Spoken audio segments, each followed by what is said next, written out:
Hey everybody, how's it going? Good morning. Thanks for joining me again. Hope you guys are having an okay day. Hope you're not watching the markets too much. Want to welcome you guys. The team from StackOS should be here soon. Their CEO.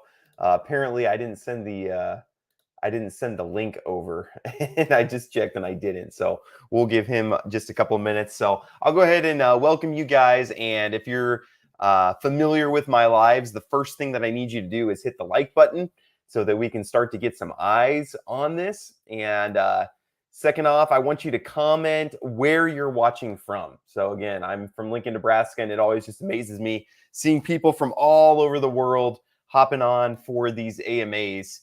And while we're waiting, the project here is StackOS. Let me go ahead and send a link so you can kind of check out and follow along with the website.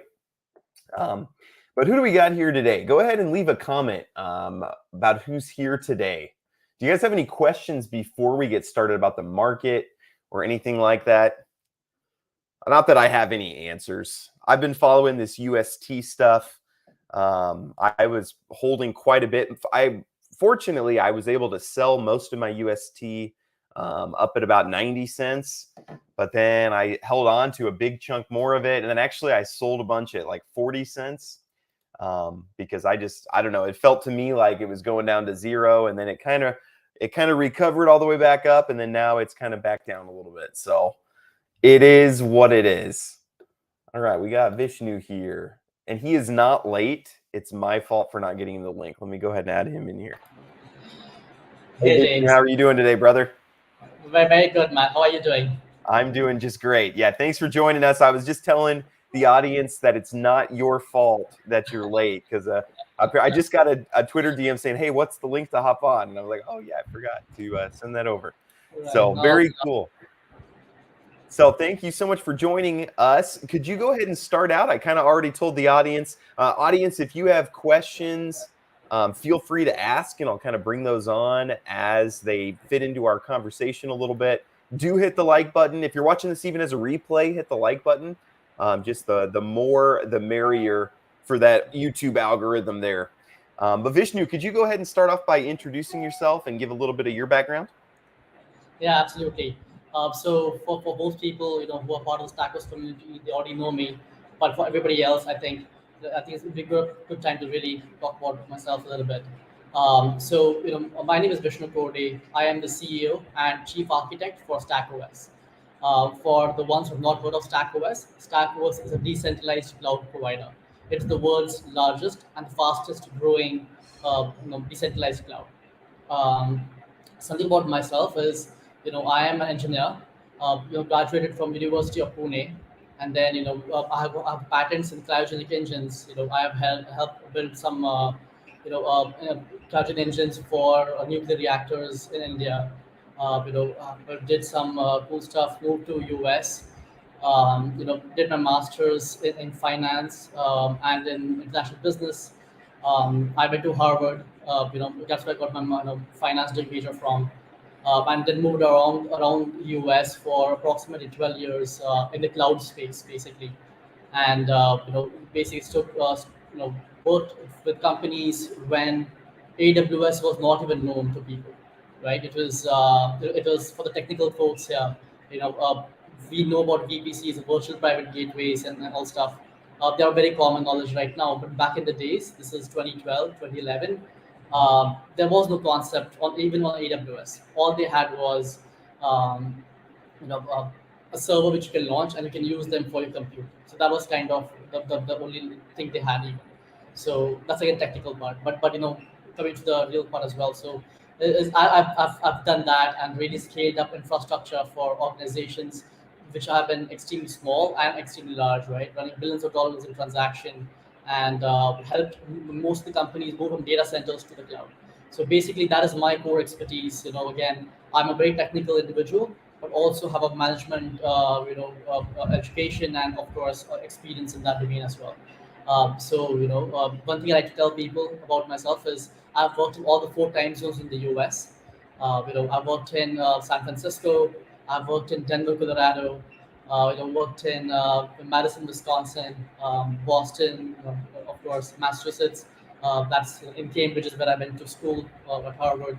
So it's a great place to be there. And for recently, when I say recently, about almost a year now, I've moved to India for the time being, trying to build engineering teams here as well. And then only to find out that our engineering skills is probably very limited in the specific location. So we are hiring literally across the world. We have engineers in New York, engineers in Boston, engineers in Romania. Some of them are in Ukraine who have really moved out to other parts of Europe now. Also have people working from Nigeria, India, of course, and it's big South Korea. That's an interesting bit, I guess, of blockchain, and really enjoying our time here and really building and focusing on the product. Right? Yep. Most of us know here that the markets have not been so great lately. But trust me, I believe I'm a fan of the bear markets, right? Because this is the time when actual progress and development really happen. And StackOS has been in the works for since 2017. So we have seen the bull market, we have worked through the bear markets, and we know for certain, right, that this is the phase when absolute innovations really come through, and all the noise actually just all the vaporwares are out, and that's an amazing place for really solid projects like StackOS to really thrive. So that's StackOS, and that's a little bit about me. Okay, no, very cool. It's very nice to meet you. So I kind of want to attack this from three places. So I want to kind of talk about what StackOS, who their target market is, like as a product, and then I want to talk about how that's going to affect Web3 in general. And then I want to talk about as an investor. Okay, and so the first thing that I think would be helpful is this is called a node, if you will. But how does this compare to, we've just seen node season with, Thor and Vapor nodes and all these node projects, and they're not working out real well right now. So how does StackOS compare to that? Is it a node project like that, or is it something different?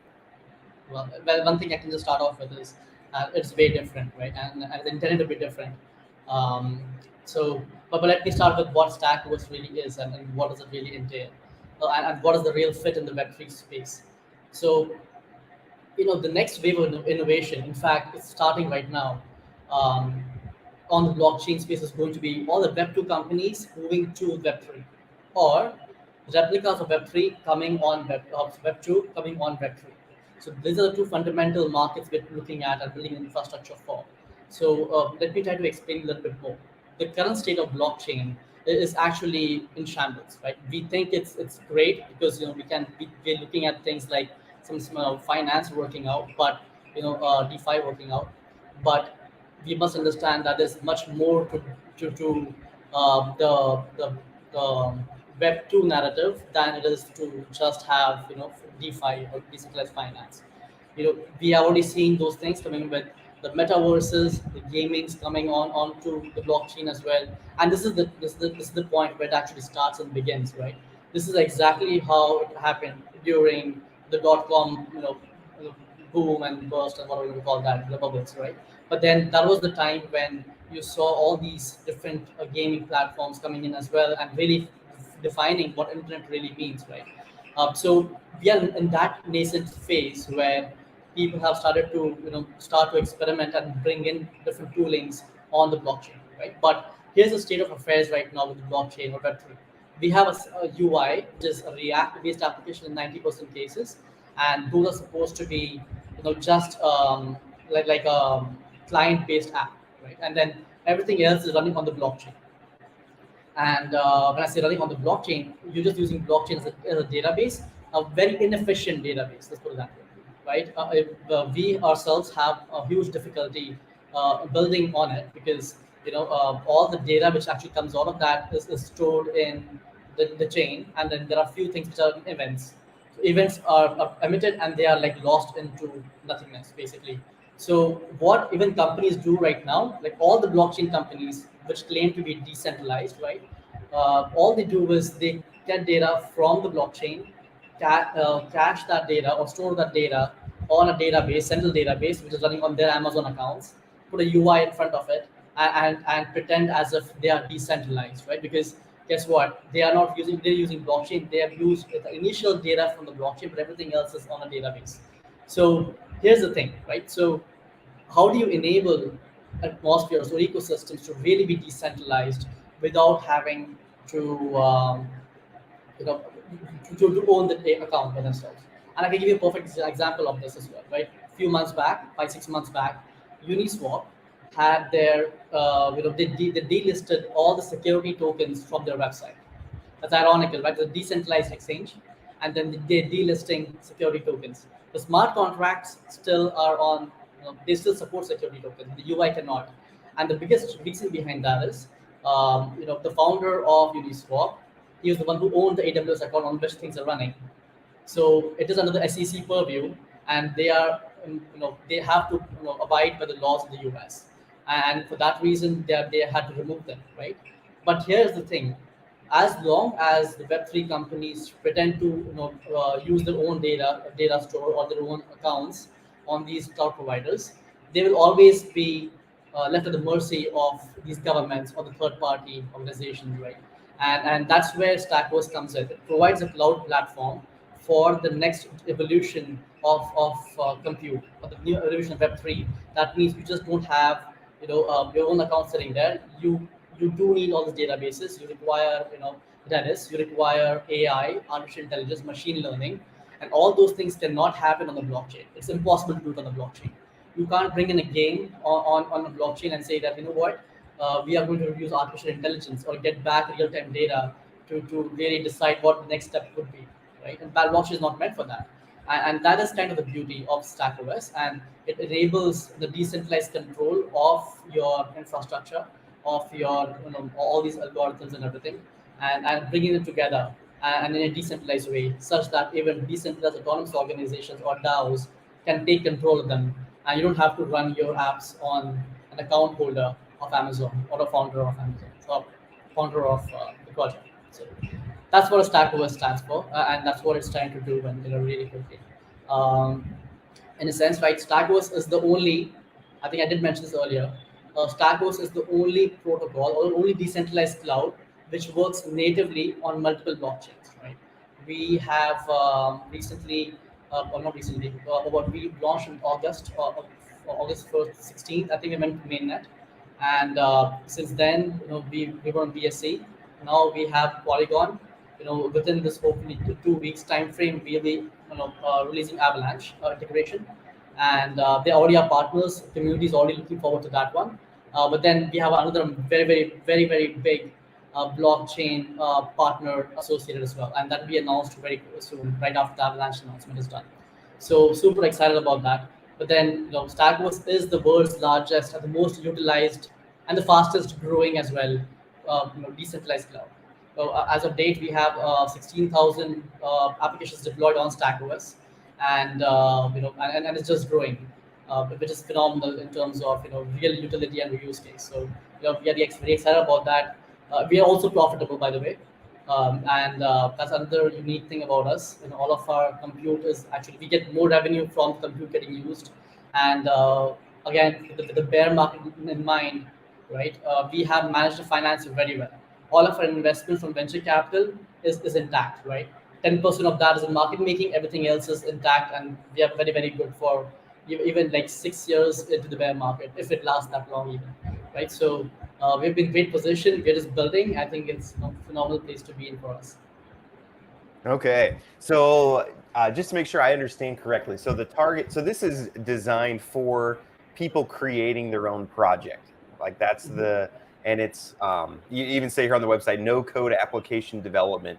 So it's basically like an easy way to launch blockchain projects. Am I understanding that correct? Like maybe kind of like a Docker for the Yes, blockchain. Is that kind of a exactly. similar? That's That's an excellent example to give. Yes. Okay, very cool. So that is definitely so Docker. For those of you who don't know, when you're writing the code for a project, that's a lot of work in and of itself. But then there's this whole other set of work, which is just getting your application environment all set up. And if you're having to do the whole thing, it doubles the amount of work that you have to do. So in traditional programming, they've developed these tools that basically let you just deploy an application, and then all you have to do is write the code, and then it handles all the server and the maintenance and all that type of thing.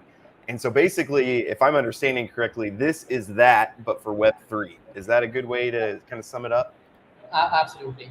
It's an operating system for Stack applications. So any application in the world can be deployed on Stack OS, and yeah. Okay, very cool. And so then how this affects Web3 in general is it will make applications easier to get going, Yeah, basically, and yeah, be more stable. So that's very cool. yeah. Um, Another thing which I'd usually like to say is that the clients of StackOS, of the ones we know of, 20% of those companies are actually Web2 companies deploying on StackOS, and that's I think the really good part or cool part of StackOS is because we are attracting Web2 companies also building on StackOS because for the ones who don't know here, DevOps is a super expensive skill set, right?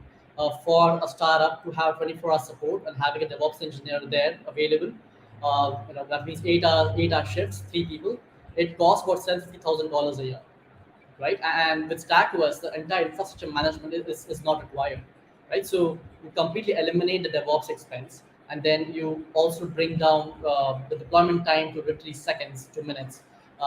In a traditional world, if you're using Amazon or GCP or Azure or any cloud service of your choice, these tools require a cloud expert. They're usually called cloud architects, who are the best of cloud architects. They're expensive, first of all, but then they require at the minimum of 2 weeks to really get started, right? And in this current age and time, velocity is what is the most powerful weapon, a competitive advantage a company can have. So the StackOS, it brings down that 2 week time frame to literally seconds to minutes. So that's kind of the advantage which we give. So while StackOS, the entire infrastructure protocol is on the blockchain, but it has huge amount of interest coming from the Web2 world as well. So that's phenomenal for us. okay, very cool. Now it says no setup costs and no infrastructure maintenance costs. How does this generate revenue? So here's the thing, right? It generates revenue by not having expenditure, right? So for organizations, they completely cut off, as I said earlier. It completely eliminates the DevOps expense, and then it also, it just reduces the time you require, engineers you need to be able to really manage the infrastructure for you, right? And also, how you look at this thing as well is when you, let's say, you use a centralized service of AWS, you pay for so many auxiliary services to really get your app running, right? And StackOS, you basically have the same infrastructure, but shared among so many people. It's just cheaper to use and operate as well. So again, StackOS has intentionally focused its program on enterprise grade compute, right? We are not going to be allowing people, or we're not this let's say we are not encouraging smaller nodes to be ran on smaller compute machines and use them for running applications, right? And let's be honest, for any serious project or a serious company to really use a cloud service, they require enterprise grade compute. That means it can scale on demand. So when traffic comes in, you scale up, right? When traffic is not there, you scale down automatically, right? And no one else can provide that functionality that easily. So that's kind of I think how we are structured and architected. So all of our our servers and services are co-hosted by multiple organizations, of course. But then also people don't have to pay for all the auxiliary service they would have to if they are using their own infrastructure on AWS or GCP.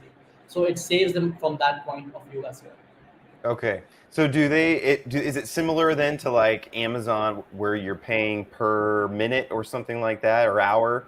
And then how do they pay with your coin or how does that work? Yes. So Stack token is the utility token for StackOS ecosystem.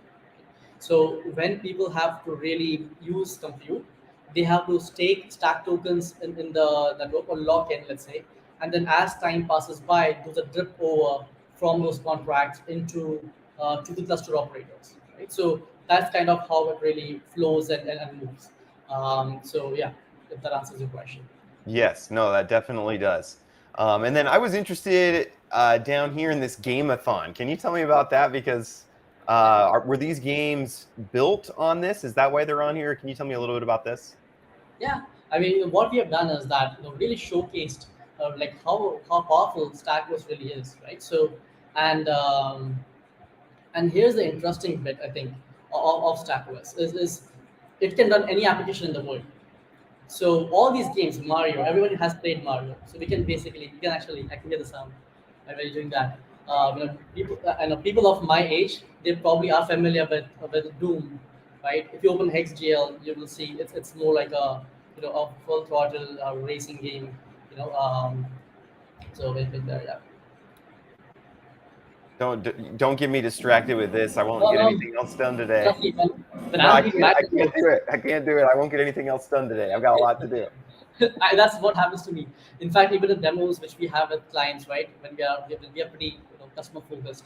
So I end up playing this game for a few seconds just to show them like how really cool it is. So, but yeah, I mean, what Gameathon is basically every week we launch a game on StackOS to show the capabilities of our platform, right? So that's kind of a motivation for people to really learn and see what it does and how it really is designed to scale and operate.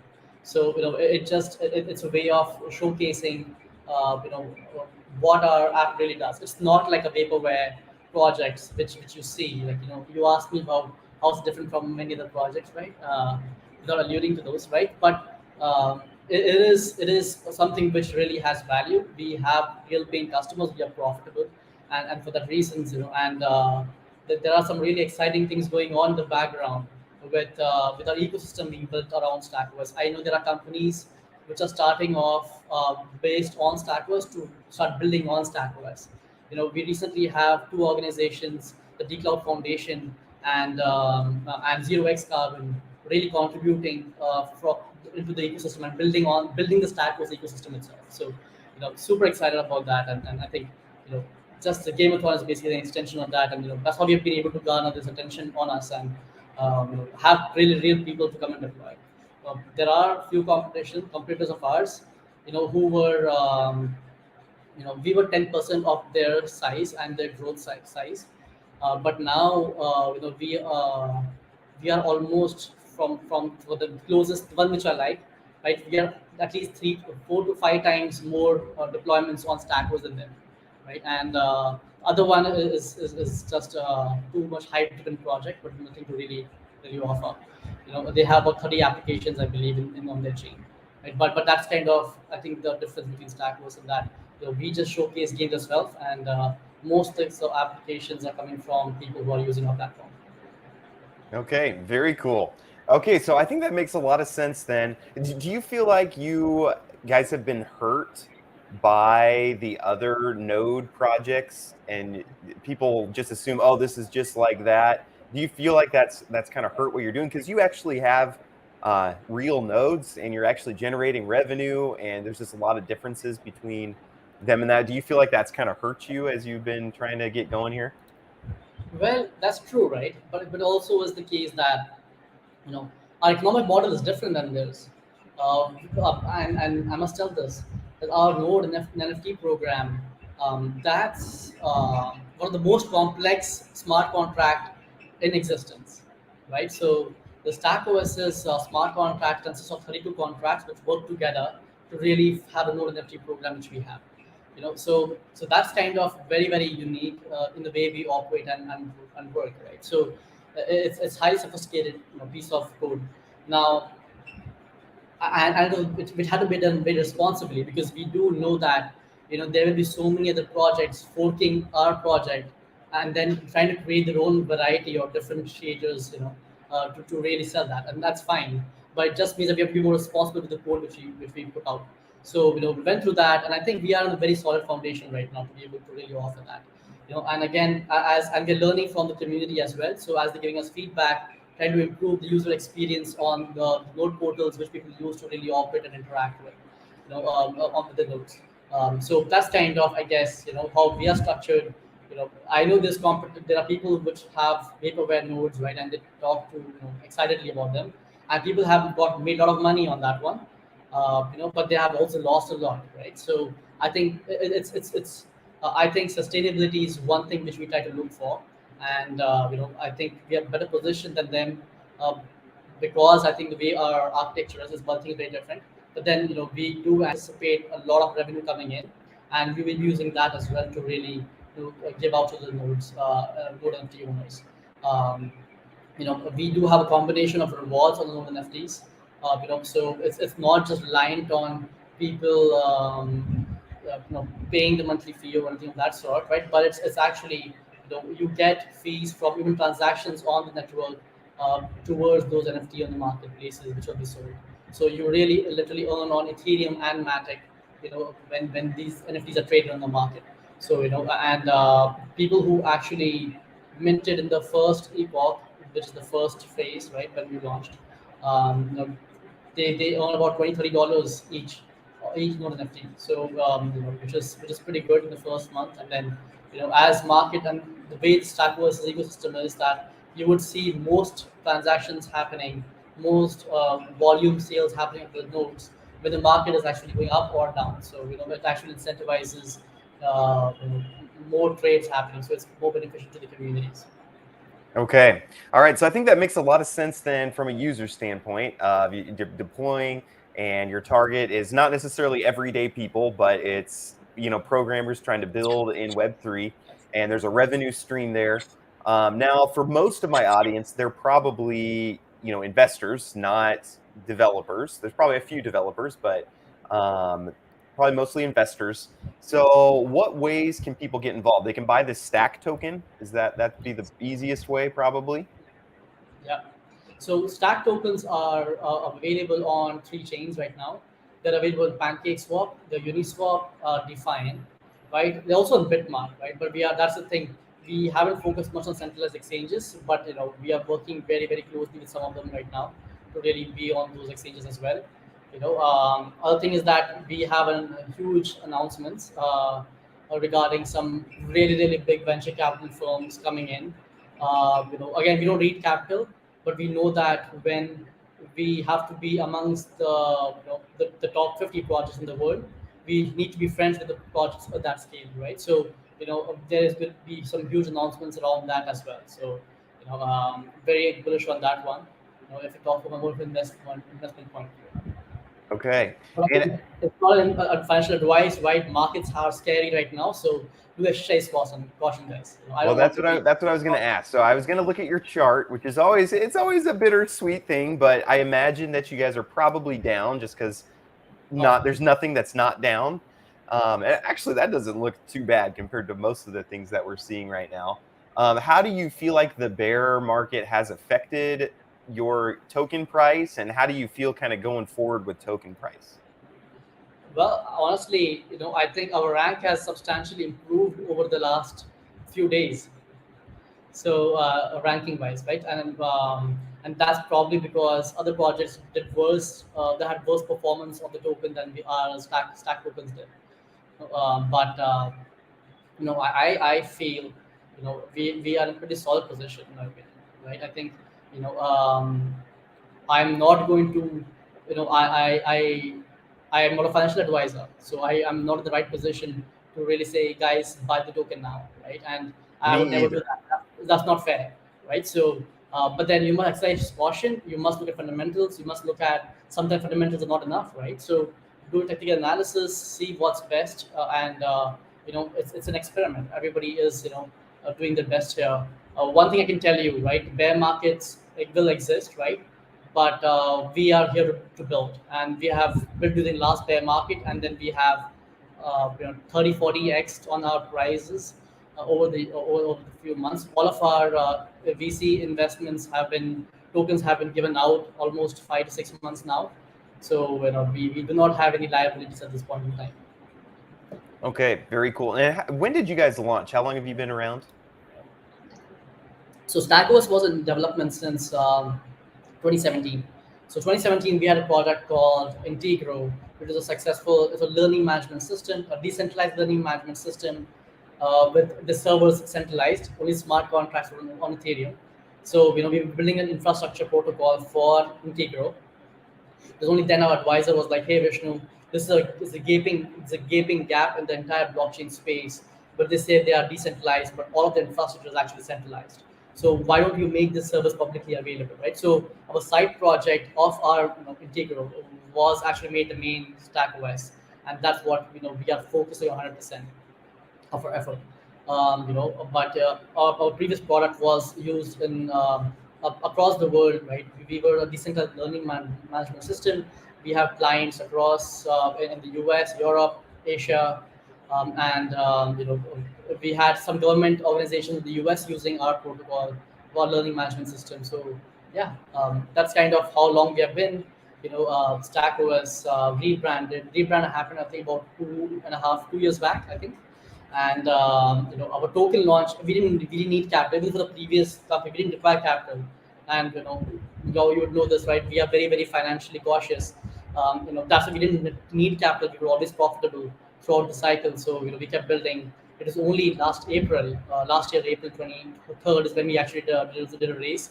And I think that was we were obviously over book allocated. We didn't have enough. We had about 25, 26 investors on our cap table, and so yeah, the token has been in the market for about a year now, little over a year, and yeah. Okay, very cool. So, yeah, if people have questions, feel free to ask them. But so far, I'm hearing there's a revenue source, been around for over a year, fully doxed team. I forgot to mention that, but it should go without saying since you're here and your face is here. I thought I saw that on the website somewhere. Teams in the top. Just go. Oh, okay, yeah, team. There you guys are. So, docs team. So you're checking a lot of the boxes that I like to look for in successful projects. So very good to see. Our team has grown multifold. We just hired like 6 developers in the last month. So, but obviously we have seen this poaching happening of our engineers as well. So they're a little more cautious. But yeah, all the facing the guys who face the community and people know and heard of, they are all on the website. Okay, very cool. So you can buy the stack token, and then you can stake the stack token. Is that correct? Right. We actually has minting portal. We have stopped the minting portal now. Sorry, Okay. not the minting portal. The single site staking, and it was a tough decision to make, but I think it was the right decision for the long term, right? We were giving tokens out for people just for staking the stack token on the network, and it wasn't really adding much because people just making money and selling on the market immediately from what they were earning, and it wasn't really adding value. So we made a tough call of calling off that program completely and giving it in the favor of the Node NFT program. So people who are really adding value to the network, to the number of deployments, to the number of nodes they're running on the StackOS infrastructure. So we focus our attention and our priorities there. So, but you can still have liquidity farming on Define at this point in time. Okay. Do you imagine that you'll open back up the single token staking at any point, or I don't There know where? have been requests. I'll probably just leave it there. There have been requests, and we're looking at it. Okay. Okay. Very cool. Then can you tell me about these NFTs then? What do the NFTs do? What's the benefit of those? Yeah. So NFTs, the stack node NFTs are basically a slots on the network, which basically means that as compute. And here's let me talk about the architecture a little bit. I think that will help understand this as well, right? The node programs are extremely or let's say there are like few D cloud providers, and they talk about having nodes running apps, in a very enterprise grade compute. And trust me, it's all bullshit, right? Pardon my French, but it is right. You can't really have an enterprise grade compute if it cannot scale horizontally. And if you have nodes sitting across the world in some haphazard manner, there's no way you can really predictably even bounce back or ping different servers when traffic comes in. So StackOS has again, this is my cloud experience, and Sev Karthik is one of the chief another architects here in StackOS. He's again super experienced guy. So when we designed this architecture, it was designed such that you have cluster of nodes sitting in each geographic location. So when you have a requirement of huge availability requirements, the nodes scale on demand on that cluster. So it doesn't have a concept of nodes; it has a concept of clusters, right? And these cluster which have nodes, they require a place to run on. So with the StackOS node program works, node NFT program works is when people mint these node NFTs, it creates a slot on the network on which the nodes are running. So that's kind of the architecture and everything. So these node NFT program slots are basically slots on which your compute nodes work, and these clusters are operated by those specialized people who are DevOps engineers and have experience running massive infrastructures for for large organizations. So but that's how we are focused. You can't have Tom, Dick, and Harry running some servers and expecting it to run like in a proficient manner. So that's kind of the architecture. You involve the community using the node NFTs, and then you have the experienced folks really running the compute for the enterprise grade compute that StackOS is offering. So that's kind of how it works, and architecture how it's set. You ask about other advantages. So node NFTs, they have three reward streams, right? One is that first of all, I think since you're on this page here, you mint the node, and then node NFT should be pretty straightforward. You go to StackOS's platform. For the ones who haven't used the StackOS's platform, there's this site called app.stackos.io. It's basically you log in. There's a single button you can just click on, and your app gets deployed. But Stack was again super friendly, as I said earlier. You can literally get an app deployed within a minute to seconds. So you all I do is you start interfacing with your node NFTs, right? And the advantages of what you earn from it are three types of things, right? One is that of the trading fees. So what happens is when NFTs are traded on the market, 10% of those trading fee, 20% of the trading fees actually is removed. Of that, 50% is actually given to all the NFT holders of the previous generation. So that's kind of something very very unique about this program as well. As earlier you are you are incentivized to really to get more of ETH and Matic as rewards, right? There's a second reward system which is more of a subscription model, so where you can that's again optional, right? Where you can pay the $100 maintenance fee. It can be in stable coin also, and it automatically buys stacks on the market and locks into the contract. And we have about 80% of those. So let's say you put $100 worth, and then you get $100 in stack, which is locked in, and then you get $80 worth of stack tokens as a reward for participating, right? So it's all dollar pegged. So and this is how we design it as well. As a market cap grows up in value, we give out lesser and lesser in rewards. So that's how we try to make it sustainable, because when we are doing well in the market, and hopefully in the long term we should be uptrending. We give lesser and lesser in rewards, but in the dollar value you'll always be profitable. In fact, when you pay $100, we get $180 back in rewards immediately, right? So that's it. Just there are lock periods for it, but you have an immediate benefit. So $80 a month, it accumulates to about 580% a year in rewards, right? And there's a third part, a third reward system, or for the ones who are subscribed, meaning they're paying the maintenance fee. They get 10% of the newly minted NFTs. So the new NFTs are minted on the network, or 10% of the that is $10 pretty much, $20 pretty much, is given as rewards to people who are subscribed within the who are participating in the Node NFT program. So there is actually a good YouTube video which we released with one of the partners of ours. So it'd be great for you to just take a look at it and understand a bit. People would come and say, "Oh, it's too scary, too confusing." Yes, it is, because it is complex and it's designed to be complex. And I think that's where we really remove the people who want free money, than people who really understand things and are willing to exercise the risk of participating here. So but from user experience point of view, it should be pretty straightforward to do. But I would advise anyone to go and read through it and understand it, and then put the money if they feel appropriate. Okay, very cool. Could you talk? I'm going to get to some audience questions here in a little bit. So, audience, if you have any more questions, now's the time to ask them, because I'm about ready to shift over to you guys a little bit. Could you talk a little bit about what's on your roadmap, whether it be you mentioned a few partnerships already, but if you have big partnerships on the roadmap, or big features, or things like that.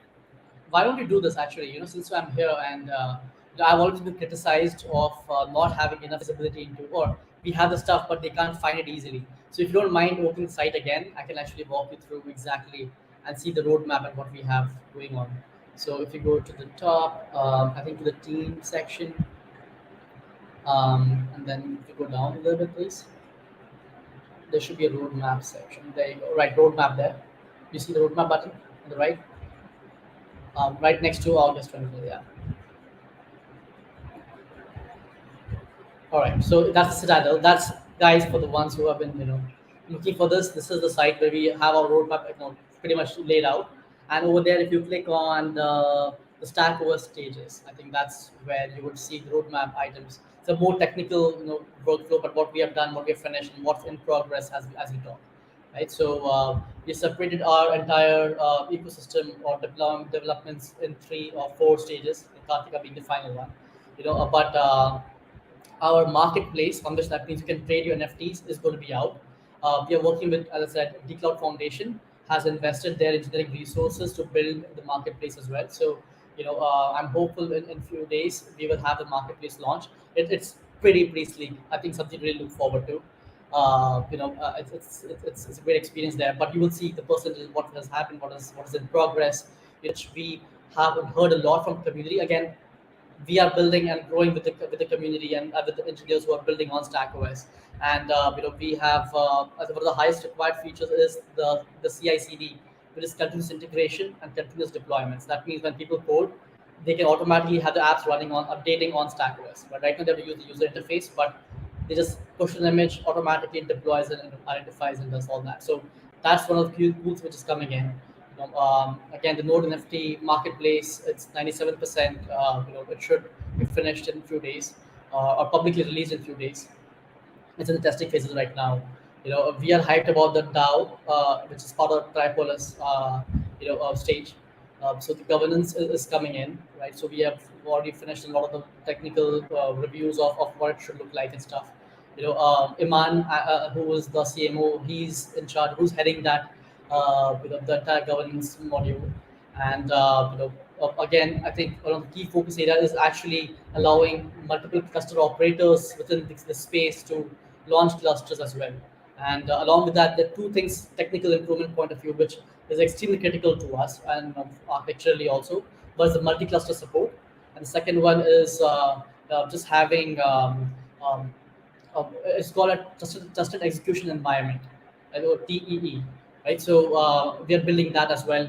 It is one of the cutting edge technologies in the world right now. So people have not got it right even now, and we feel very comfortable, in that space. So we're hopeful about that. That's going to be game changing across the cloud space. Nobody has that. And the competition we're talking about right now, they're talking still about persistent storage, on their cloud. And StackOS has been having its persistent storage in a test net, which was January last year, right? And August 16th, when we had a mainnet launch, we already had persistent storage. All the cool stuff. I think we are really positioned to, and technically, I think that is our strength, right? And people are deployers are coming and deploying on StackOS because they do see that we are really offering all the toolings which are required for this space, right? I also like to sometimes talk about what the future really looks like, right? What does Web3 really entail, and what is the power which I think StackOS can bring to the ecosystem, but also in general, like bring in the idea of movement of Web2 to Web3. So I believe that we are in a phase where we'll have singularity. So once we go on singularity, there are two meanings. One is the blockchain. One is the black hole singularity, right? Everything is like to a dot.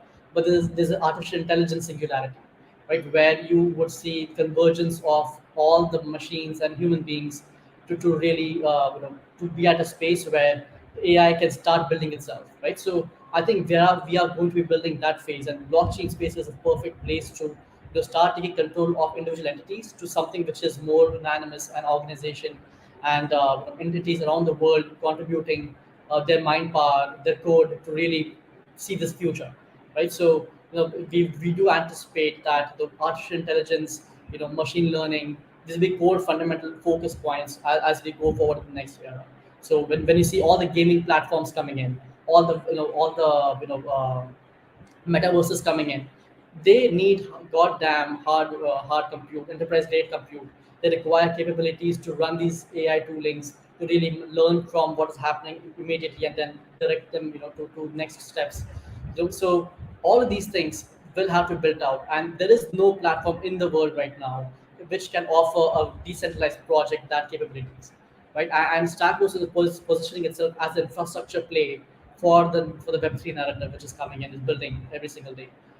We do see that at some point in time, you have Tesla and all these companies having their own central databases or data stores for plugging into and you're just using what the data can only be used by Tesla cars, right? But I think we will see this space where on the blockchain space, and most likely, on Stack versus infrastructure, you will have this decentralized data source, and all the cars in the world can just plug into that data source and then make decisions of what has to be done and how it is to be done. What should be the turn they should take to be able to reach from point A to point B? All of those things will be coming in from a compute source, and I think StackOS is positioning itself to be able to be that central hub for the entire Web3 space to really use the compute from. So pretty excited and hyped about that as well. So Do you see um, do you see kind of blockchain replacing the database layer in Web 2.0 eventually, or do you see them living side by side, or what do you think about the future of data going forward? great question, right? And the answer is that in the existing structure, it will take, let's say, about 70 to 80 years to build a blockchain which is able to do anything which a database can do it, right? The blockchain right now, as in the current state, is basically it stores some information, and then you have to look back into the history of what's happening, and then there are something called events which people look at, and then right now even all the blockchain companies right now, they store events in a separate database, and they use the data on the database to really showcase what they're seeing in the UI, and all the databases and everything is sitting on their own servers. So I mean, blockchain is the wrong tool to do that. Let's put it that way, right? So there, maybe 70 years. I'm saying something just out of a random number for my, just putting it out there. But here's the fact: there is no it is a wrong tool. It is like a round peg in square holes, right? So it's kind of that you need the right tool for the right job, right? But it's not just about the blockchain, right? You need like a caching layer. That means that you can't. It's right now, even when you want to use the Polygon chain to start getting the data, or Ethereum even, right?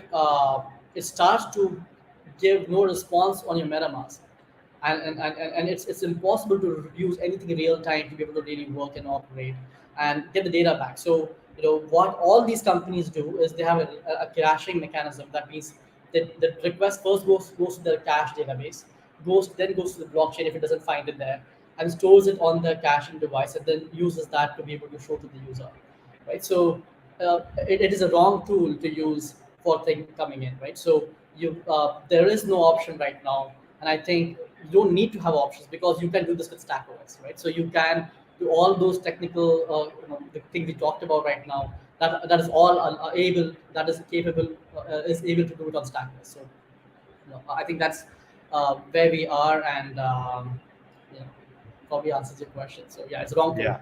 Nope, that's very good.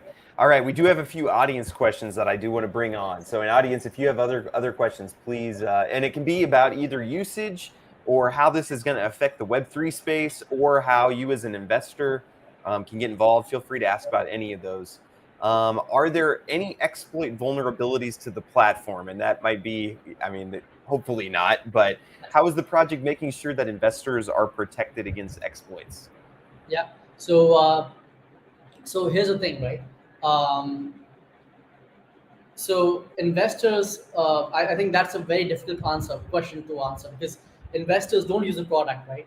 But they get impacted by the price volatility. So let me answer that question in terms of how developers are impacted, or if they're impacted, right? So the thing is, we have been audited. All of our code is audited before it's actually launched. We undergo stress testing as well, so it's not just like a smart contract is tested and it's done. They are an infrastructure protocol. That means we have to make sure that all the requests which coming in, they can be blocked, right? We have been People actually have tried to DDoS our services, and they have failed. In fact, when AWS was down last year, uh, services on AWS were still relying and working. In fact, I think some of our investors even asked us to make a tweet on Twitter that, hey, while AWS is down, StackOS is still ensuring your apps are up. So we have undergone many of these audits. We have tested our environments, and we feel pretty comfortable with what's going on where we are at this point in time. So, and hopefully, right, that also leads to investors, being well positioned to really hold the stack token. Okay, very cool. One thing I like to say this as well is, from Yeah. investor point of view, is one thing which I like, and I'm one of my interesting, one of my YouTube guys I follow. He says this thing very often. He says, the bull markets make you money, but the bear markets make you rich, right? So, from investor point of view, I think again markets are crazy. Exercise your caution and your risk, you know. But then, this is probably a good time when you start to accumulate the good projects you fundamentally believe in will do well, right? But do exercise caution. Look at the market. Things can go really up and down. One thing we can say is StackOS will be here building a product through this bear market as well. So Okay. And then from the security standpoint, um, does StackOS, does that help developers with the security on their platform? Like, is that going to be something helpful for them, or does that open up new vulnerabilities? Where, I mean, like we'll just use WordPress. That's not the same thing, but in traditional programming, a lot of sites use WordPress, and then if there's an exploit in WordPress, and now all the WordPress sites are available. What do you kind of think about the security for projects deployed on yeah. StackOS? Yeah. So here's the interesting one, which even Amazon says, right? And I think all the cloud providers say, security is a shared responsibility, right? That means that the developer should write good code. It's like Ethereum, right? Ethereum can give you infrastructure for storing your smart contracts, but if as a developer you write bad smart contracts, Ethereum can't do anything about it, right? So it's a shared responsibility. Ethereum is responsible for maintaining and making sure those blocks are not mismanaged, right? They're not randomly changed. With StackOS, well, infrastructure protocol will provide you servers which will enable you to do really, to deploy any apps you want in a very reliable way. And you will be able to scale on demand. As demand comes in, you'll be able to scale horizontally and then also vertically. These are more technical terms I'm using, but it allows you for all that thing. We are enabling integrations where you can be told of the security vulnerabilities in your code. So we are enabling that function. It's in one of our items which we're looking to add to the roadmap, but that's something which we're looking at as well. So because again, it's a shared responsibility. It makes us sound bad if some other project who is not writing good code, right? So it's our job to let them know, make them aware at least that, hey, what, they can do something better to fix their code at this point in time, kind of way. I'm seeing one question by Stage Lab on the screen, and yes, StackOS is very, very customer focused. We pretty much interact and work with a lot of these developers and builders to start doing and using our platform. So we the moment if there are any developers out there looking for front end and back end integrations, reach out to me or anyone in the group. We will instantly create a subgroup for you in the Telegram with some of our engineers, and they will help you onboard onto StackOS as well. That's something very unique of us, what we do. We do offer very hand-holding process. In fact, one of the recent companies, they're looking creating a service uh, for people, for refugees from Ukraine, and trying to collect donations for them, right? So we pretty much added our team members to some of the code. We added code to their repository, so it makes it much more easier for them to really work with StackOS as well. So let us know, and we'll be happy to contribute to your project as well. Okay. Can I ask, are there other projects doing kind of similar to what you're doing? Like, is there much competition in the space? I don't know if you're familiar with Third Web. That's like the only one that is something similar, but how do you compare to something like that? And is really anybody else doing something like this? So I wouldn't say like how we work. I don't think we work that way. But there are this competition. I like to talk about two projects, right? Usually, one is Flux, and I really don't consider it to be a competition. because the architecture is, in my opinion, right? Again, it's just my opinion, and it's a high market cap organization or company, but then they have about 30 applications on their global apps page, right? And we are 1,600 plus, right? So I mean, there's a vast scale difference in the number of deployments running on StackOS. So again, I don't consider them as competition. I couldn't even get permission, and you need permission to deploy an app on them on Flux, which is absurd. But that's how it works. You need to get your image approved, and if they approve you, then you can probably do it. And again, I never got to the first process itself, so I could never do it. Um, uh, but yeah, it's a very high market cap organization, so it has at least paved the market for us, which is great. You know, but yeah, so I think that's that. And the architecture is not that great because they have these separate individual nodes on Raspberry Pis and some using VPS service, and let's be serious about it. Is man, if we have an enterprise grade app, any blockchain company, metaverse, you can't have a website run on Raspberry Pis. It doesn't make any sense.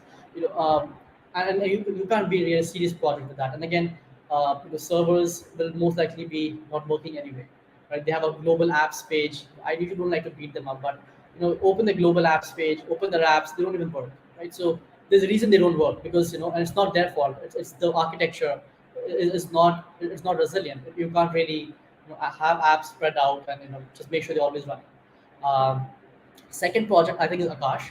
I pay more respect to them because they are a much smaller project compared to Flux, right? Relatively, but still a decent market size company.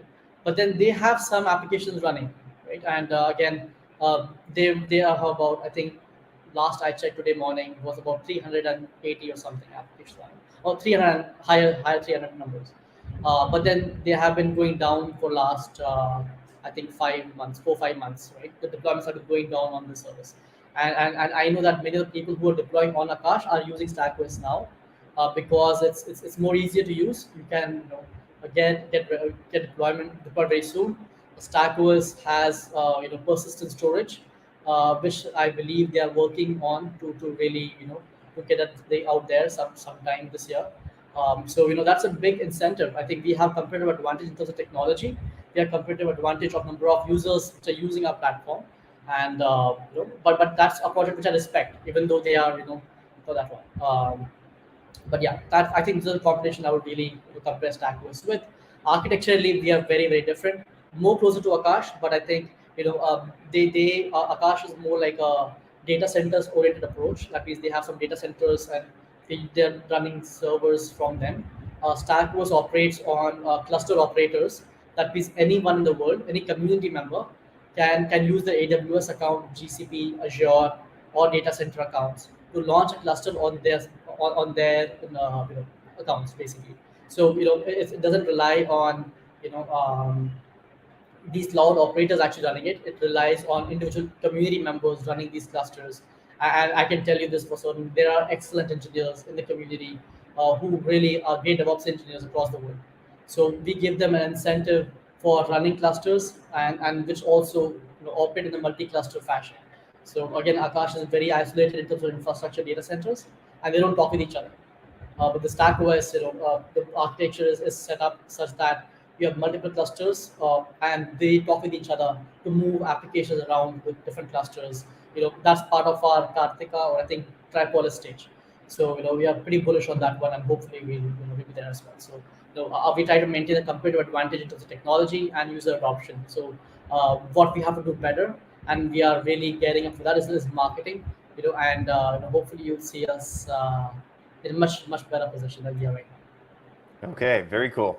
And then Mogadi's asking, and I want to shout out to Mogadi. He's a very faithful AMA attender, so he's always got good questions. But can you please talk about the tokenomics? What's the percentage allocated to the core team, and what's the percentage of the five biggest holders? So, great question, and I do not know any of these answers, or I know the first one, but the core team, I think we have 16 or 17% allocated, and we haven't. They are vested, but we haven't given it to anyone. I think less than 0.5% or 0.25% is even used, if it is even 0.25%. But we didn't have to give out tokens to. It's still in a reserve. We're using it as a reserve for the future when we really need to use it. But at this point in time, we haven't even touched, barely touched our core teams, you know, tokens there. Now, in terms of the five big holders, I do not know who those are. In fact, I haven't checked. Because honestly, our tokens have been distributed, I think 6, 7 months back, and we are cross chain, and probably is ready to just go check. Probably one of the maybe I think one of the top holders maybe we were on Bitmart, and a Bitmart hacker I think got some tokens of StackOS, so they are there, and nothing has moved ever from that wallet ever since. So I'm hoping that's gone, but that's probably they're one of the holders. I think I don't know, but maybe. Um, but yeah, most of the tokens are top five holders. I don't know basically. When it comes to tokenomics, I think there is a good medium page we have. We talk about how we work and everything, but in general, the tokenomics is such that the stack token is a utility token, right? And we have a burn mechanism. So once DAO comes in place, we'll have burning coming on it as well. All of our investor tokens, we talk about tokenomics in terms of number of tokens or which are allocated. All of our investor tokens have been released. So I think 7 to 8 months since April. So I think at end of last year, I think we had given out all our tokens to the investors. We are, 5 to 6 months through all these investors selling the tokens if they did. I know one of our advisors, he bought in, and he has sold zero tokens. And his goal is to just be a hoarder. We had an AMA yesterday with one of our projects deployed on StackOS, and he's incidentally also contributed to that project. And but he's a hodler, probably has a lot of tokens. I don't know. But I know one thing is that he hasn't sold a single token because he's not interested in selling the tokens. But yeah. Yeah, no, good answer. And I do just want to give a shout out to go check out StackOS's Medium page. Usually Medium pages are not well done and there's not a lot on them, but you guys probably have the best Medium collection of any project that I've seen probably. So shout out to you on that. There's a lot of info there. Thank you. Yeah, I think we need to move out from Medium as well. I think there's a limit of how many it shows up in the first page, and that's a big issue for us because we literally have a lot of this content there, and the Medium actually just blocks it for you. So Yeah. we are looking to have better places to really have our entire data store of our articles. But yes, but that mode, you please look into the tokenomic page. I think, and if you can't get it, DM me on Telegram, and I'll be happy to send or point you to that thing. Okay, very cool. Can you talk about marketing a little bit? What's Stack doing to get adoption for Stack to Cloud? Yeah. So as we're very customer focused, right? So we again, there's a reason why we have 1,600 plus applications deployed on StackOS. And the reason is this, that our outreach for deployers is very, very high. Anyone who's interested, please reach out to me. I'm very available on Telegram as well. So reach out to me, Telegram, Twitter, wherever you feel comfortable, and I will point you to the right folks who can really even help you onboard, right? And as I said, our engineers will add code to your repository to make it more easier for you to even work with StackOS, right? Again, you don't necessarily require anything. If you don't know Docker, that's fine as well, right? We will inject files in your repository to make Docker images for you, and then it's going to be just pushing your code. It automatically gets Docker images, will be easily available on StackOS. So again, that's one of our roadmaps for your CI/CD pipelines. You know, um, but yeah, so that is one of our core focus. One thing which you've really seen is that the token price actually reflects the number of deployments happening on StackOS as well. This is, people will not really share this information, but I'm very transparent, right? This is a fact and reality of the market. As the token price starts doing well, more people look at you and they want to be part of a community, so they deploy more apps on you. So I think for us, we also try to we have vested interest in in getting the attention, even the token price point of view, because that helps get us more developers also looking at StackOS and getting more deployments, right? But apart from that, as I said earlier, right, we are getting in some really, really uh, I won't take names here, but there are some venture capitals who are very, very big ones looking at StackOS right now. And and they are looking at StackOS as one of the fundamental plays. So and also exposure to the wider blockchain community. So that's going to be one of our big rally points leading up to next few months. How we really integrate that. We have DCloud Foundation coming in, which is going to be giving out grants. It's already given out few grants to a few projects. We're adding more grants to deploy on the Stack, building the StackOS ecosystem overall, right? So how you have other toolings, which go around the chains right now, you'll see that for StackOS. So I think we have a very big community coming and rallying for us, and we are super excited about that and just being where we are at this point in time. And again, there's a reason why we're the fastest growing D cloud and the most utilized D cloud, and I think this is just going to make our competitive advantage even better. Okay, very cool. And if you're just joining us, we're kind of winding down here, but if you have questions, feel free to ask. The replay will be available on my channel right after we're done here, so you can go back and kind of watch and see the questions that were answered before. So Hootie says the current price is roughly $190 to $200. Do we know the expected and current ROI on that? So, well, so the thing is, ROI is 80%. So the moment whatever money you put in at that point in time, that's about the maintenance fee. You immediately get back $80 in stack tokens immediately, right? So that's kind of thing. The lockup periods. That means your initial $100 that you pay as a maintenance fee, you can claim all of that back at the end of the third month, right? So that's 100% available under the third month. All the stack token $80 rewards are locked in for the year. So here's the I think the beautiful part of StackOS, right? Is the Node NFT program is when your tokens are locked into the NFT, when you can immediately realize the value of your NFT by selling this token on the market, the NFT on the market, because they will be dripping stack tokens for the entire year.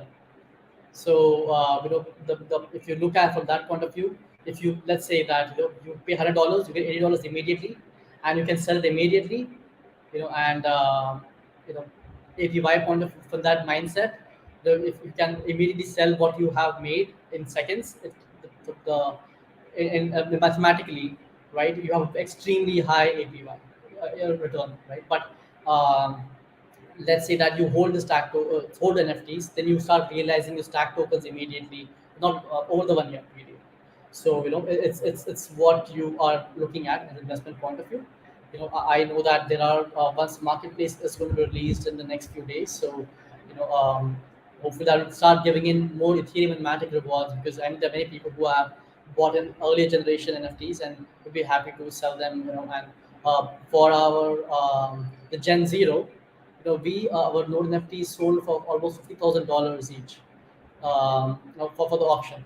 So which is phenomenal. Like we had great response from the community, NFTs point of view.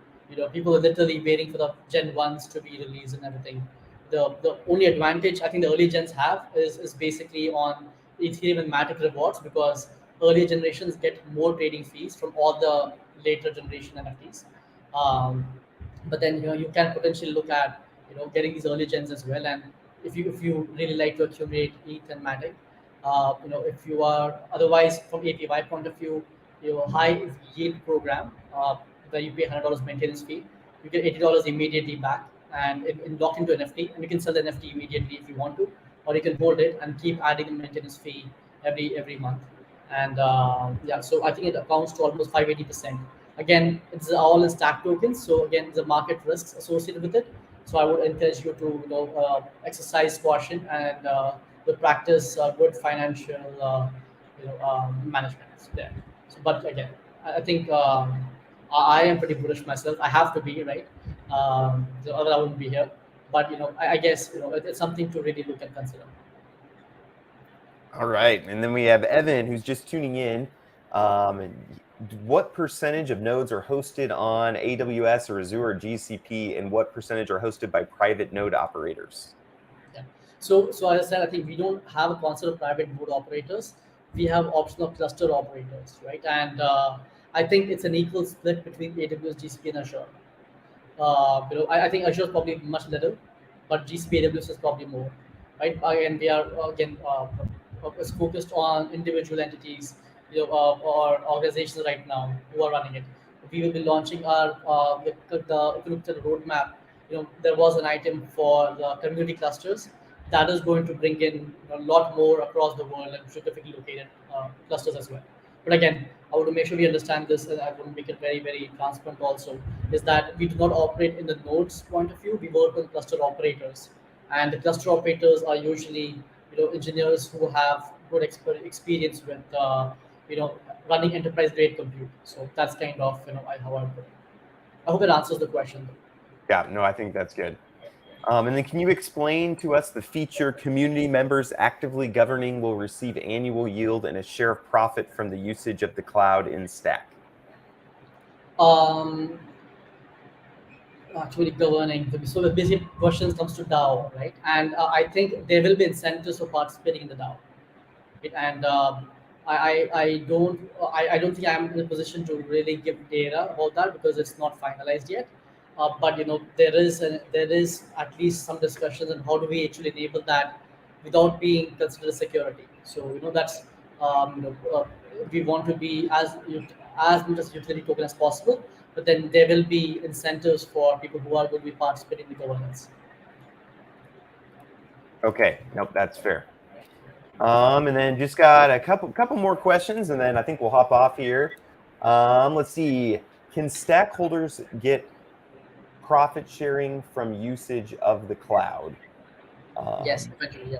Yes. Yes. Yes. So part of that, maybe go back and watch some and read some of the documentation too. But yes, that's kind of the idea behind this, and it's why it makes it powerful. It's why it's not just a normal node service that is just giving rewards, but there's actually profit sharing involved that kind of helps provide the revenue. And maybe we'll go with this as our last question and hop off here. This has been super informative for me. But Kevin wants to know, do the earlier gen NFTs get more minting rewards than the later gen NFTs? Yes. Yes, that's true. And that's as I said. So let's say that you're Gen 1. So you have, as you have more trades happening on Gen 2, Gen 3, Gen 4, all those future generation trades will give returns or the share of their trading fees up to the early generation. So yes, the early generations get the minting rewards. Actually, the minting rewards, my bad. Right. So I was talking about Ethermatic rewards. But then, yeah, the minting rewards are not for early generations. The minting rewards are distributed to the ones who are participating in the yield in the high APY program. So if you subscribe, if your node NFT is subscribed, that is when it starts to receive the data gens rewards, minting rewards. Yeah. Okay, very cool. And then Nicholas wants to compare to Sphinx. So this is something completely different. Sphinx is trying to be where you can buy and trade and stake and farm. So it's all user stuff. This is actually, Sphinx might be built on something like StackOS is a kind of a better way to look at it. Like this, StackOS is designed for programmers. So if you're not a developer building a project, you probably won't you won't come here and deploy your own app probably. But you for sure will be using other apps that are built on StackOS. So I don't know if that's Yes. helpful, but that's kind of a good way So, to think about it. yeah, so we have about 40 million transactions, and if you have used any projects which are deployed on Stack, you probably use them without even knowing you've used them. So that's kind of, that's like when you are using when you're watching Netflix, right?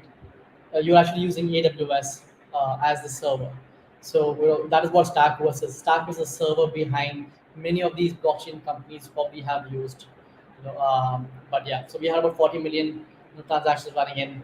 The data is not updated, but we have over 1,600 applications deployed and running on StackOS. But again, interesting bit is we know only few companies coming to say, hey, we are deployed on StackOS. Right? We had a excellent AMA yesterday, which was on BlindX, and BlindX is a multiple it's a stable coin project, building on Stack. 100% of the infrastructure is built on StackOS. And that is, and they were actually a stealth project for a very long time. And it's only when they were about to go to mainnet, they just reached out to me and said, "Hey, Vishnu, by the way, we are building, or we have been building in stealth mode on StackOS. Can you please just talk about us now, right? So again, they've been in mainnet for some time now, but it was an interesting story how people are building on Stack without even telling us, but then they come to us after the fact and say that, right? So um, yeah, but yeah, I think this is. But here's one thing which I want to probably correct you, James. Right, most of the Node NFT holders, they are actually using StackOS platform as well, because they actually have to go launch a node from a platform. If it, I don't know if if it's possible for you, but can you log into the app of StackOS? Log in. Log in now. I don't follow the network, whichever. Oh, sorry, I was muted. Just here, just deploy something. Yeah, just switch to whatever network. Yeah, continue. Log in. Story, Mhm. log in. I'll sign it. Ah, And this oh, don't worry, you're not getting my code because it changes every okay. time on Trezor. So Perfect. don't worry. I was concerned. There First time I've done a transaction today. So there you go. you go. So if you go to the App Store once this thing comes up, yeah, App Store. So there's the first one, Node Portal, right? That's actually the Node NF StackOS Node NFTs as well. So once you have Node NFTs, you can click a button, the app gets deployed pretty much instantly. So all of our node holders also are actually users of the StackOS protocol itself, right? So which is kind of very fancy. So people do use these things and run. And, again, if there's any team over here who are developers over here, reach out to us if you have your apps, and we can be happy to launch it on StackOS App Store as well. Again, Stack was built for usability, ease of use. It went down. You actually saw many games on StackOS, which you can literally run. Go down, please. Yeah, you can launch any of these games by click of a button, literally.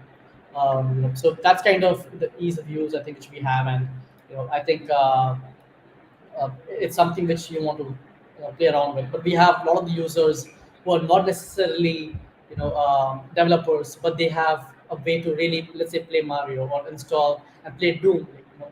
The age I am from, Doom was a game we used to play growing up. So you could play Doom install by just clicking a button and stuff. And you would see, I think, as we go in the next phases of StackOS, you will see a lot of the gamings and all of these metaverse gameplays. You can just click here, your app will be deployed on StackOS, and then you can participate in the Web3 or in the metaverse from StackOS, right? So that's kind of the unique gateway we have for StackOS ecosystem and building out for that. Very cool. It might be fun sometime to do a live like deploying of a quick app or something, and maybe I'll do that. So very cool. Well, hey, nice work. It's very cool that you have this all built, and I love. Again, I was some of the checklists I'm looking for, especially in the down market, is there a revenue stream? Is there a use case? Is the team docs? And those are all checked for this one. So very cool. Did anybody else have any other questions? We have almost 100% of our capital. The VC capital is untouched. 10% is used in market making. We have managed to finance it pretty well, and we were prepared for this kind of days, so which is good. It feels really good and comfortable to be in this position, honestly. Yes. Yeah, and hopefully this bear market doesn't last too long, and then we're able to kind of just get back to because I imagine while the markets are this way, there's not going to be as many projects looking to deploy. There was a while there where we were getting so many new projects deploying, and so that's I think where you would get really big. So it might slow down a little bit, but Yes, probably. But honestly, we haven't seen much happen, right? Because in fact, we have seen more buying power. And I think has happened here as well because people need to pay with stack tokens. So when market went down, people added more stack tokens to running apps. Because the thing is that only projects which are not using or they're probably just building right now, for them, there will fewer new developers. But there are current apps which are running on Stack because they need to keep running, right? They can't just stop the service, otherwise they'll be or rug pulls or something. So they continue to use the service. So we I don't know. I mean, we'll see. But yeah, we definitely have some maybe a dip. But then I don't anticipate a big major issue there. In fact, I think as I said, there have been more Web2 companies coming on board as well. So we're not that restricted to the blockchain space, but some of we have some partners if you know, like, companies like Infosys and Accenture, KPMG, so they have their own arms or IT services arms. So their job is to basically deploy, and then they guide their the customers to deploy on AWS GCP. So we already have built partnerships in the Web2 space, and where they deploy apps for their Web2 companies as well. So we have traction coming from both the spaces, and again, it's saving them money, right? And you actually are more profitable using StackOS than using something else. So that's kind of how we are positioned. So let's see how it goes. I'm pretty excited about Yeah. Yeah, no, phase. that's very cool. Well, hey, I appreciate you coming on here and talking about this with my audience. Really appreciate you coming, and I appreciate you, audience, for coming on, asking good questions. I think this one's a little bit harder to invest in because it's not as simple, as we're used to just the point and click nodes. But again, this has a lot of the things that I'm looking for. As all these other projects are going to zero, I'm really looking for revenue streams and future in things. So thank you, audience. Appreciate you guys coming. If you could leave a like as we're signing off, that would help a lot. And Vishnu, thank you for hopping on. I appreciate your No, time. thank you so much, James. It's a pleasure. I've been waiting to speak with you for a while now. I'm glad this has finally happened, and everybody, I think, from our community, they were like very, very excited and thrilled about just me, having me talk to you, and you have built a great community out here. So it's, thank you all guys for being here, tuning in here. Again, I'm very approachable on Telegram, or mostly Telegram, and I'm trying to get better at being responding on Discord, right? I'm there, I'm visible, but I'm not very active there. That's all. But our development work goes on in Discord. We have a very private server which we work on. But I'm very, very reachable on Telegram and on Twitter. So feel free to just ping me. And if you're a developer, super excited to have you on board on StackOS, and we have some grants program as well. So if that excites you, what we are doing really excites you. If you have questions to learn about StackOS, join our Telegram group. I hope, James, if you don't mind, putting in a link to our channel, I think Telegram channel, in your description. That will be great for everyone to see. But yeah, I think please reach out. We're happy to talk about, and if you have ideas, it'd be great to see if how we can implement it as part of StackOS protocol. There are companies, as I said earlier, who are starting to contribute to the StackOS protocol itself, like 0x Carbon, Decode Foundation. If you have your own organization and are interested in developing apps, or not apps necessarily, but the protocol itself, reach out, and we'll be happy to be on board as one of our newer organizations building on StackOS. So, please reach out. Thank you Okay, so much. very cool. Actually, one final question, just as I was thinking about, have you done much in the way of education for Web 2.0 to Web 3.0? Like, there's a lot of developers that are, Web 2.0 experts, but then there is a bit of a learning curve to like get over to Web 3.0. Have you done much on the education side of that? So we have not, and I think that's an area which we want to really do more on. And the reason, like, as I said, because we're seeing more interest coming in from the Web2 as well. But it's an indirect way. Like, we have service providers who are getting these applications deployed on StackOS. We want to start making it easy for newer organizations to just come up with themselves, right? So there is a little learning curve, because they have to have MetaMask and learn what MetaMask is, buying these tokens from some weird exchanges, and it does add a lot of layers of how they can even get the stack tokens to the market. um, but I think that is kind of one thing which we want to make it easier. I don't want to really spill beans here, but we let's put it this way, that we are going to make Web2 deployments on StackOS extremely simple in ways they're able to do it now. So maybe that's already said too much about it, but here's one of the items which we are looking forward to. Very cool. Yeah, no, I think if you can develop like a really good relationship with the developers, then when they're going to companies, that might not otherwise be thinking, Web 3.0 very much, if the developer has some of that experience, they could bring it in. Yeah, So, I mean, yeah. In fact, there's an infinite, the sky's the limit with Web 3.0 right now. we decided to go attend more of these conferences now.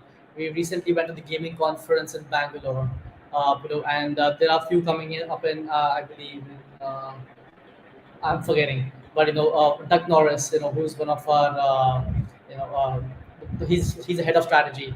He's brought up some events which are coming in, so we are going to get more customer focused, and really being present with the developers are there. So many of these hackathons, we are going to be there. We were one of the sponsors for the at Amsterdam, which happened. We are going to be sponsoring more of these events and being there really. So I think that would be a good place for us to really get to know these developers in person. So we're doing more and more of that. We're really looking forward to that as well. So. Okay. Well, hey, very cool. Well, great work. Keep up the good work. Again, I love projects that are moving the Web 3.0 space forward, not backwards. So we won't talk about UST today. That's definitely not going to be on our conversation. But yeah, I appreciate what you're doing and keep up the good work. And let me know how I can help. Absolutely. Thanks very much, James, for your time today. All Thank you, right. guys. Yep. Thanks, everybody. Have a great day.